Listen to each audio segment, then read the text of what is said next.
Bonjour, nous continuons donc notre semaine dans le thème de Noël et aujourd'hui nous allons faire une carte de vœux. On va préparer nos cartes de vœux pour l'année qui va venir, qui je l'espère sera beaucoup plus intéressante que l'année 2020.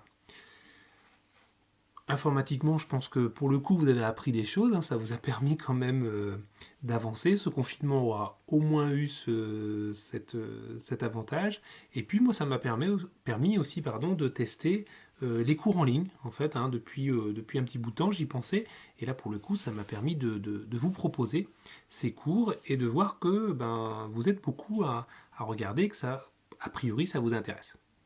Donc aujourd'hui, on va préparer donc nos cartes de vœux que l'on va imprimer au final sur du papier 10-15. Alors, c'est pas pour rien que je vais prendre 10-15, parce que vos imprimantes, c'est un format qu'elles sont capables de gérer. Le papier 10-15, vous allez pouvoir soit le découper dans du papier cartonné, si vous avez du papier cartonné. Pour les essais, vous allez pouvoir le faire sur des feuilles normales, vous allez découper de 10 par 15. Et sinon, vous allez pouvoir l'imprimer sur du papier photo. Si vous avez du papier photo, eh bien le format d'une photo normale, c'est 10 cm par 15 cm. Alors, pour nos cartes de vœux, on va avoir besoin d'images, de belles images pour mettre en fond. Alors, je vous renvoie vers un cours qu'on a fait au début de ce confinement-là, pour changer le fond d'écran. On allait sur un site qui s'appelle Pixabay.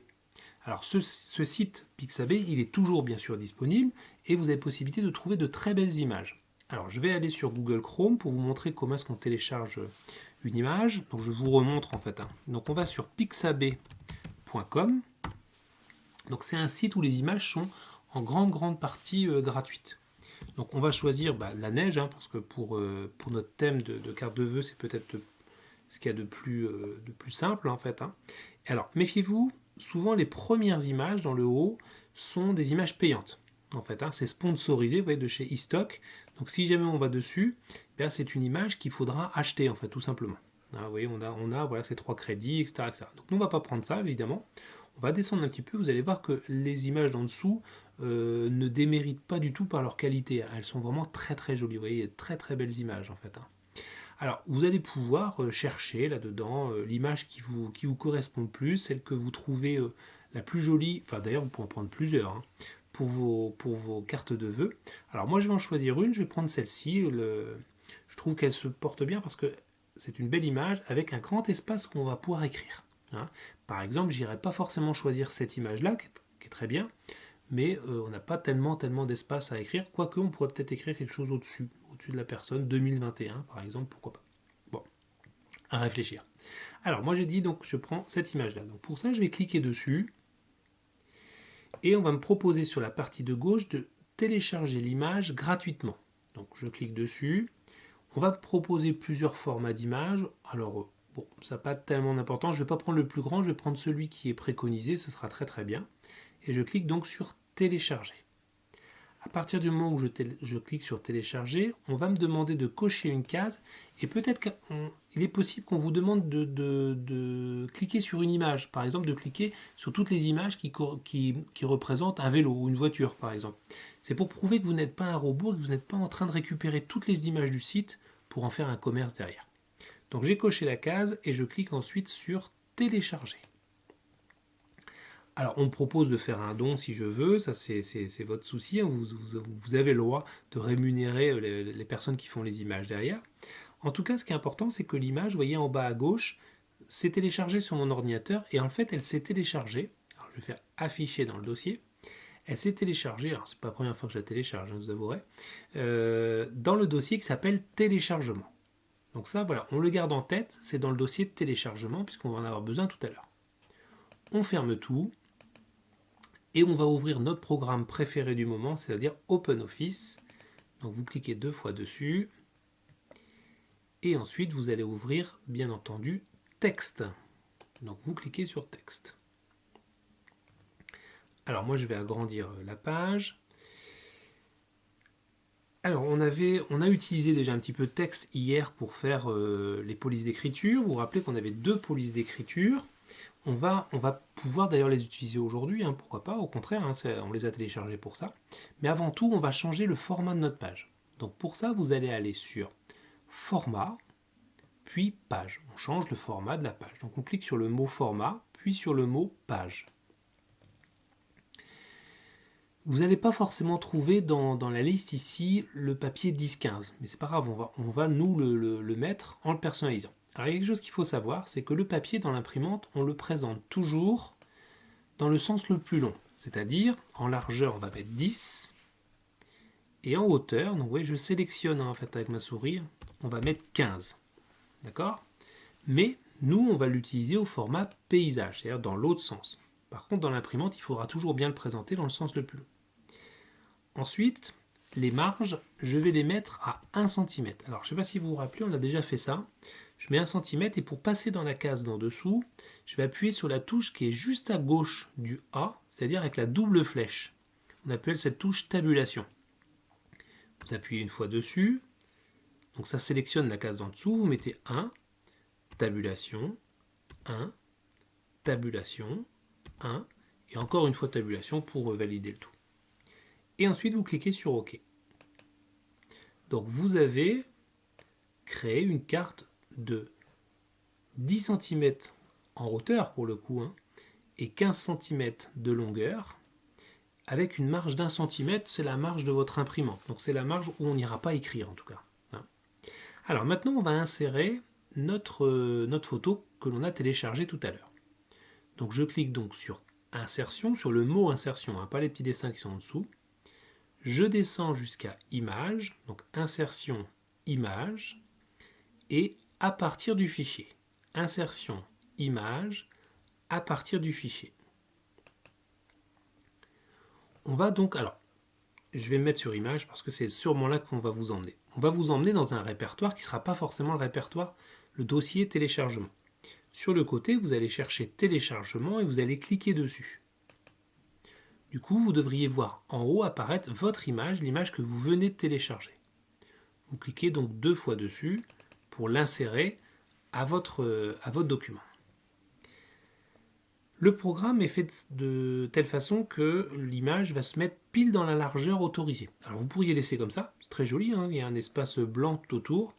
Si vous voulez, vous avez possibilité aussi de le mettre dans l'angle, mais attention, si vous mettez totalement dans l'angle, il se peut que votre imprimante n'imprime pas la totalité de l'image, parce que la plupart des imprimantes ont besoin d'une marge de sécurité. Ce n'est pas toutes les imprimantes, mais beaucoup d'imprimantes n'impriment pas jusqu'au bord en fait. Alors si vous choisissez de le mettre jusqu'au bord comme ça, vous allez prendre une des poignées, alors plutôt une poignée dans l'angle, et vous allez agrandir de façon à remplir toute la feuille. Il se peut, comme moi, là, vous voyez, que vous ayez une petite marque blanche autour, c'est pas très grave.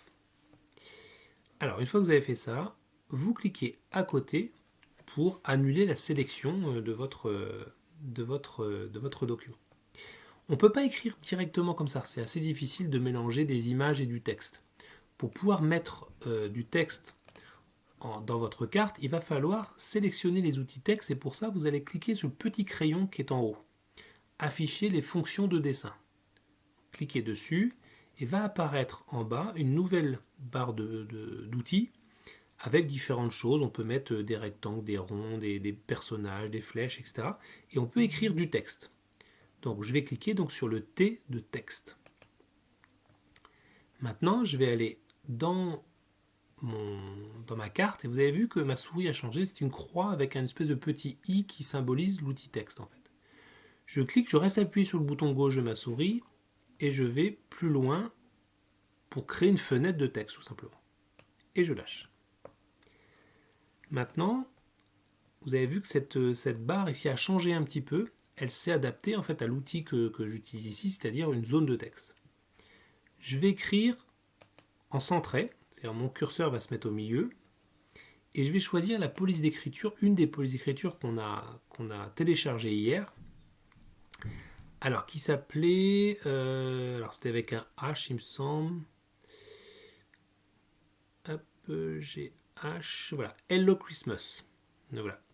Donc je clique dessus, et je vais écrire bien sûr en beaucoup plus grand, On va dire en 40 par exemple, on va voir si c'est bien ou pas. Alors, je vais marquer, par exemple, tous nos vœux.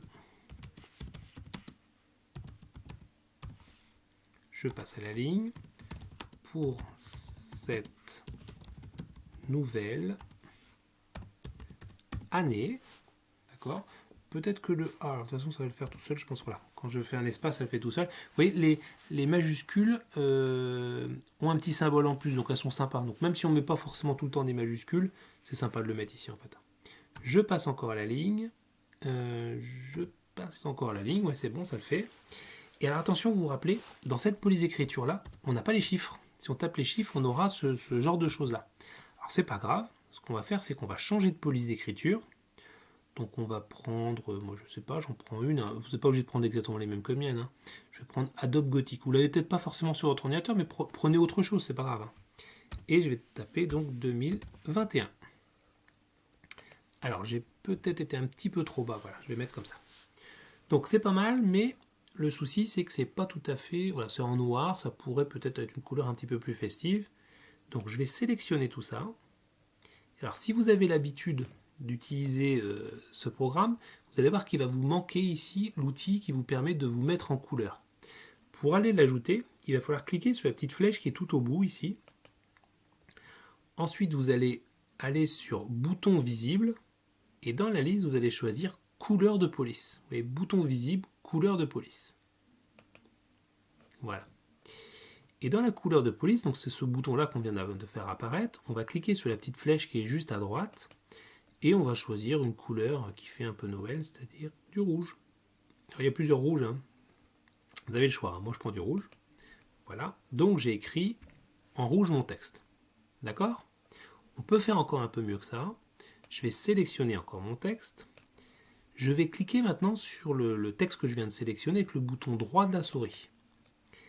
Et dans la liste, je vais choisir, dans style, pardon, hein, donc police, taille, style, voilà. Je vais descendre et je vais aller sur contour. Tac, voilà. Et si je le sélectionne, vous voyez, j'ai juste le contour qui est mis en évidence dans la couleur que j'avais choisie et l'intérieur qui est en blanc. Donc c'est plutôt joli. Ok ? Je vais cliquer à côté et maintenant ma carte est prête. Alors, on va faire, avant d'imprimer, on va faire une chose, c'est que on va faire fichier et enregistrer ou enregistrer sous. Ça n'a pas d'importance, ça fera la même chose en fait. Ce document-là, on va l'enregistrer dans nos documents et on va l'appeler carte de vœux. Tout simplement pour que s'il y a un problème à l'impression, on va avoir assuré le coup en ayant enregistré déjà nos documents.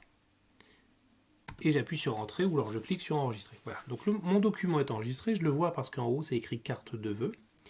Maintenant au moment d'imprimer, alors attention, je n'ai pas forcément la même imprimante que vous, hein, c'est possible. On va faire Fichier, Imprimer. Alors dans l'imprimante, je vous rappelle, il va falloir mettre votre papier dans le sens le plus long. C'est-à-dire que vous allez, la prise de papier va se faire, le haut ça va être le côté 10. Et le côté, ça va être le côté 15. Et c'est l'imprimante qui, elle, toute seule, va retourner votre papier. Dans les propriétés de votre imprimante, donc vous voyez, vous avez votre imprimante qui apparaît, c'est pas forcément la même que moi, hein, évidemment, mais vous avez forcément le bouton propriété. Il va falloir aller choisir le bon papier. Donc dans papier et qualité, ou dans disposition, enfin, vous allez avoir un endroit où vous allez pouvoir choisir votre papier. Donc format du papier, par exemple, voilà ici. Dans la liste, je vais choisir 10-15. 10 par 15. Il faut mettre absolument un papier que votre imprimante est capable de reconnaître. Sinon, elle va vous dire, je ne connais pas ce papier-là, j'en veux pas. Hein ?